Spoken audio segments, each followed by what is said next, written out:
અમદાવાદના બાવળામાં પાણી ઓસર્યા બાદ નુકસાનીના દ્રશ્યો સામે આવ્યા છે। બાવળા પોલીસ સ્ટેશન પાછળ આવેલ રત્નદીપ સોસાયટીમાં નુકસાની સામે આવી છે। ભારે વરસાદની વચ્ચે રત્નદીપ સોસાયટી આખી પાણીમાં ગરકાવ થઈ ગઈ હતી। રત્નદીપ સોસાયટી પાસે સ્વાગત સોસાયટીમાં 24 મકાનમાં 100 લોકો આ પાણીના કારણે પ્રભાવિત થયા છે। પાણી ઓસર્યા બાદ મકાન માલિકો સહિત સભ્યો ઘર સફાઈમાં લાગી ચૂક્યા છે। જો કે એક મકાન દીઠ 2 લાખ જેટલું નુકસાન થયું છે અને સોસાયટીના ચેરમેનના પણ આક્ષેપ કરવામાં આવ્યા છે। ગત વર્ષે તંત્રએ નુકસાનીનો સર્વે કર્યો પણ સહાય ન મળી હોવાનો આરોપ લગાવ્યો છે। જો કે સોસાયટીના રહીશોએ વરસાદી પાણીના કાયમી નિકાલ માટે અને સહાય માટે માંગ કરી છે।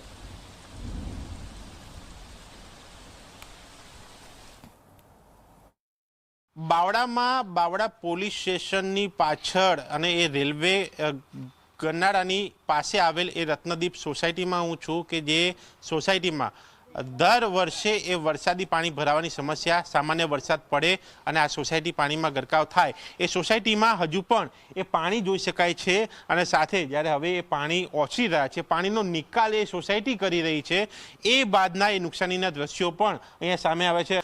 તાજેતરમાં અહીંયા એક ગેસ લાઇન જે નાખવામાં આવી ત્યાં યોગ્ય પુરાણ ન થતાં એ જગ્યા બેસી છે, ખાડા પડ્યા છે, જે કાદવ કીચડ જે અન્ય વસ્તુઓ તરીને આવી એ જોઈ શકાય છે। સાથે મકાનની અંદરના દ્રશ્યો પણ આપણે બતાવું છું। 300 લોકો એ પ્રભાવિત થયા અને આ સામાન જોઈ શકાય છે। આ ગાડલા એ પણ અહીંયા પલળી ચૂક્યા છે। આ રીતે સેટીઓ ઉપર મૂકવામાં આવી એ ફર્નિચરને નુકસાન અહીંયા એ દ્રશ્ય પણ આપણે બતાવું છું કે કેટલું પાણી અહીંયા ભરાયું હતું। અહીંયા એનો નિશાન પણ જોઈ શકાય છે। આ જે જગ્યા આ કિનારી કે જ્યાં હજુ પણ એ માટી છે પાણીના લેવલની અહીંયા સુધી એ પાણી હતા એટલે આટલું મકાન એ પાણીમાં ગરકાવ હતું। કાકા અત્યારે સફાઈ કરો છો તમે પણ દર વર્ષનું આ નુકસાન કેટલું નુકસાન? ગઈ સાલે એક ગાદી નાખી દીધી, આ સાલ 2 ગાદી નાખી દેવી પડશે અને આ સાલ તો ગઈ સાલ કરતાં પણ વધારે। ગઈ સાલ અમને પ્રમોશન ઓલું એવું આપવામાં આવ્યું કે આ વખતે નહીં આવે પાણી પણ આ સાલે પાછું પાણી આવી ગયું છે।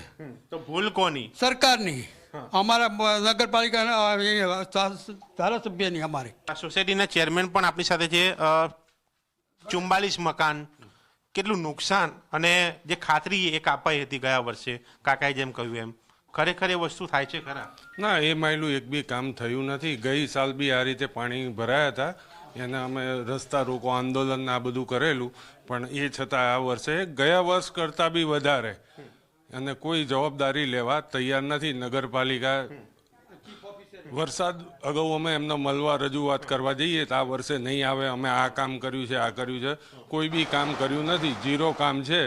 આગળનો જે પાણીનો નિકાલ હતો આડેધડ બાંધકામ કરવા દેવા, પુરાણ કરવા દેવું એ બધાના લીધે આ પાણીનો વહેણની જગ્યામાં પુરાણ થવાને લીધે આ પાણી ભરાવાના ચાલુ થયા। રેલવે પાસ જે 12 મહિનામાં ચોમાસા સિવાય બી 10 મહિના તો બંધ જ હોય છે। રેલવે પાસ કોઈ ઉપયોગી નથી, ઉપરાંત આ પાણી ભરાવાનું મોટું કારણ એ બી છે। એક મકાન દીઠ કેટલું નુકસાન છે? કારણ કે તમારી સોસાયટી છે, પાસેની સોસાયટી છે, એમાં પણ આ જ સમસ્યા? અમારી સોસાયટી છે, પાસેની એવરેજ 2 થી 3 લાખ પર એક ઘરનું નુકસાન છે। આ વર્ષની એ નુકસાની એ પણ અહીંયા જોઈ શકાય છે। આ ટેબલો, આ જે સોફા એ પાણીમાં ગરકાવ, અંદર આ હોલ જોયો, આ કિચનમાં એ કાદવ કીચડ જોઈ શકાય છે। આ કિચન ઉપર ચડાવેલું એ ફ્રીજ જોઈ શકાય છે। એ ફ્રીજ બચાવવા માટે એને એ કિચન ઉપર એ પથ્થર ઉપર ચડાવવામાં આવ્યું, એ વસ્તુઓ બચાવવાના પ્રયાસ કરવામાં આવ્યા, તેમ છતાં પણ એ નુકસાન એ કિચનની વાત થઈ। એના સિવાય જો અંદર આપણે બીજા દ્રશ્યો બચાવું તો અંદર એ અનાજ એ પણ અહીંયા બચાવવાના પ્રયાસો જોઈ શકાય છે કે અનાજ મૂકવા માટે એક ખાસ જગ્યા બનાવવામાં આવી છે જેથી કરીને એ અનાજ ઊંચું રહે, એ પલળે નહીં, છતાં પણ ત્યાં સુધી એ પાણી જે છે એ પહોંચ્યા છે। ફ્રીજ એ પણ પાણીમાં ન પડે, એમાં ન આવે એના માટે અહીંયા મૂકવામાં છતાં પણ એ પાણી ત્યાં સુધી પહોંચ્યું। કારણ કે ગત વર્ષે સર્વે થયો, નુકસાની ન મળી એ આક્ષેપ ચેરમેને કર્યા છે, ત્યારે આ વર્ષે શું થશે અને ખાસ કરીને એ વરસાદી પાણી નહીં ભરાવાની જે ખાતરી આપી હતી છતાં પણ આ પાણી ભરાયું ત્યારે એ જવાબદારી કોણ લેશે અને આ સમસ્યાનો નિકાલ ક્યારે આવશે તેની પણ એ સોસાયટીના રહીશો રાહ જોઈ રહ્યા છે। કેમેરામેન સૂર્યપ્રકાશ શર્મા સાથે દર્શક રાવલજી મીડિયા, બાવળા।